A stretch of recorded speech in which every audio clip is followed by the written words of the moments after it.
দশকের পর দশক ভারত ও চীনের মধ্যে সম্পর্কটা ছিল সন্দেহ আর সংঘর্ষে ভরা। 跟他讲，我什么才是幽默？我都看得出来是不是？你们打我是幽默。 Still, the footage has put a spotlight on tensions along the India-China border that occasionally erupted to violence. সীমান্তে রক্তপাত, অর্থনৈতিক দ্বন্দ্ব, রাজনৈতিক ঠান্ডার যুদ্ধ সব মিলিয়ে যেন ছিল এই সম্পর্কটা একটা অমীমাংসিত অধ্যায়। 2020 সালে গালওয়ান সংঘর্ষের পর ভারত ও চীনের সম্পর্কটা এতটা নিম্ন স্তরে নেমে যায় যে এই সময় ইন্ডিয়ানরা চাইনিজ প্রোডাক্টগুলোকে বহিষ্কার করতে শুরু করে। এই সময় ইন্ডিয়ান গভর্নমেন্ট চাইনিজ অ্যাপ টিকটককে ব্যান করেছিল। তো ঠিক 7 বছর পর শ্রী নরেন্দ্র মোদী আবার চীনে যাচ্ছেন, আর ওই দিক থেকে রাশিয়ার ভ্লাদিমির পুতিন আসছেন। তো এই আমর আকবর অ্যান্থনি এই তিনজন পুরনো বন্ধুকে আবার মিলিয়ে দিলেন কে? আমাদের সবার প্রিয় চাচা ডোনাল্ড ট্রাম্প। তো আমাদের ইন্ডিয়ানদের হয়ে অ্যাডভান্স আমি চাচাকে থ্যাংক ইউ বা ধন্যবাদ যে এই পুরনো সম্পর্ক আবার গুছিয়ে দেওয়ার জন্য। 2025 সালে 31শে আগস্ট চীনের তিয়ানজিনে অনুষ্ঠিত হলো এসসিও সামিট। তো এই এসসিও সামিটে ভ্লাদিমির পুতিন, সেই নরেন্দ্র মোদী ও সেই জিনপিংকে কোলাকুলি অবস্থায় দেখতে পাওয়া যায়। এই কোলাকুলি অবস্থায় দেখে সারা বিশ্বের বড় বড় নেতারা হতবাক। তো এই এসসিওতে কী কী বিষয়ে আলোচনা হয়েছে এবং এই এসসিওর হিস্ট্রি কী, এই সব কিছু আমরা এই ভিডিওর মাধ্যমে জানবো।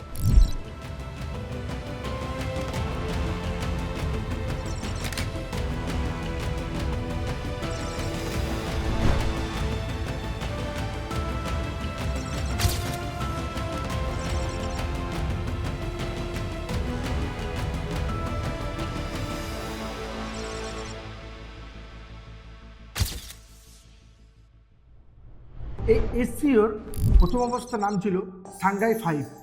1996 সালে 26শে এপ্রিল রাশিয়া, চীন, কাজাকিস্তান, কিরগিজস্তান ও তাজিকিস্তান এই 5টা দেশ মিলে এই সাংঘাই 5 তৈরি হয়েছিল। পরবর্তীতে 2001 সালে 15ই জুন এই সাংঘাই 5-এর নাম করা হয় এসসিও, যার ফুল ফর্ম হচ্ছে সাংঘাই কোঅপারেশন অর্গানাইজেশন।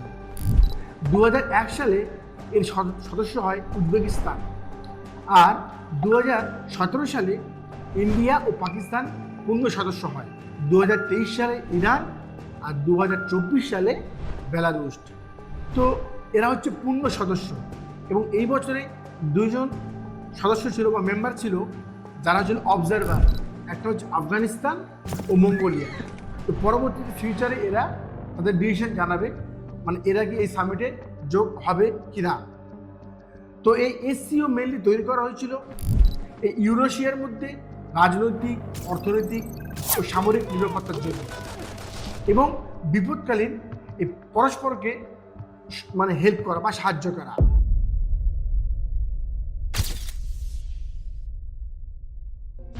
এই এসসিওতে চাইনিজ প্রেসিডেন্ট শি জিনপিং তিনি বলেন এলিফ্যান্ট ও ড্রাগন এখন একসঙ্গে পথ গড়বে। ড্রাগন হচ্ছে চায়না ও এলিফ্যান্ট হচ্ছে ইন্ডিয়া। দুই দেশের মধ্যে বাণিজ্যিক উন্নত কীভাবে করা যায় এবং ইকোনমিক্সটাকে আরও কীভাবে ডেভেলপ করা যায় এ বিষয়ে আলোচনা হয়, এবং রিয়ার আর্থ ম্যাটেরিয়ালস যেমন স্ক্যান্ডিনিয়াম, টাইটানিয়াম, ইউরেনিয়াম এইসব পদার্থগুলো এবং হাইটেক টেকনোলজিকে আরও কীভাবে ডেভেলপ করা যায় এ বিষয়ে আলোচনা হয়। এবং সবথেকে বড় বিষয় হলো যে যখন 50% ট্যারিফ এই বিষয়ে আলোচনা করা হয়, এই সময় চাইনিজ অ্যাম্বাসেডর জু ফিয়েংহং তিনি বলেন আমরা ইন্ডিয়ার পাশে আছি এবং আমরা ইন্ডিয়ার সঙ্গে বিজনেস করতেও প্রস্তুত।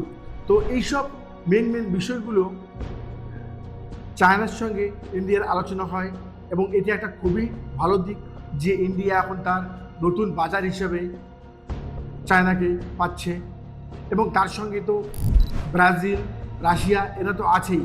তো এখন কারো মস্তানি বা কারো গুন্ডাগার্দি আর কোনো দেশের উপর আর চলবে না। ভারতের এই চাপের সময়ে শিল্প, নিরাপত্তা ও কূটনৈতিক স্তরে যুক্ত হওয়া এই দুটি বৃহৎ রাষ্ট্র চীন ও রাশিয়া বিশ্বের সামনে এই মাল্টিপোলার পরিবর্তনের একটা প্রেক্ষাপট তুলে ধরেছে।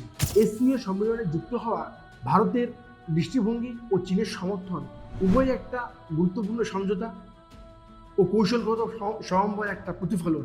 এখন দেখার বিষয় হলো যে এসসিওতে যেসব বিষয়গুলো আলোচনা হয়েছে ভবিষ্যতে এই কতটা বাস্তব রূপ নেয় এবং এই সামিট বা এই সম্মেলন কতটা সাকসেস হয়, তো আপনারা অবশ্যই কমেন্ট বক্সে কমেন্ট করে জানাবেন।